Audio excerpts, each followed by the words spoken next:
I was at the Paris Air Show this last year. It was pretty drone-tastic. You have the whole range. As flying cameras, most you can buy one for less than the price of a smartphone. You know, the shot at the end of the movie where suddenly the camera sort of goes up and there's a leading character on the cliff edge. You or I could do that now, and very useful for farmers. This thing from a well-known retail company, it's a very appealing idea, isn't it? But if you think the way parcels are delivered, you fill a van, you take them out.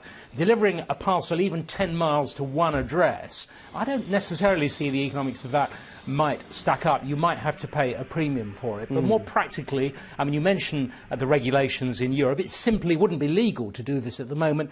There are heavy restrictions on size, weight and distance travelled. And it's hard to see in an urban area how you could have hundreds of these things flying around. I mean, at the moment, you'd have to put in a flight plan for each individual one. Well, I was just going to say, just briefly, because the FAA, the regulator in the US for the airspace, if you will, and all things that go up there in the sky, that's got to issue permits for these to fly. Well, the US is a bit ahead of the game here. They are incorporating all the rules for drones within the US aeronautic rules. I think there is a little bit more of a vision there than there is in Europe. And we haven't even got a single European sky. We've got all these other areas. It's worth pointing out that it was only earlier this year when the boss of Google, Eric Schmidt, in his guise of advising the US president about security, he warned about these things. He said, do you really want these things snooping? If you have a row with your neighbour and you both have drones fighting in the sky, hovering over your neighbour's house. So this is a really big change for everybody.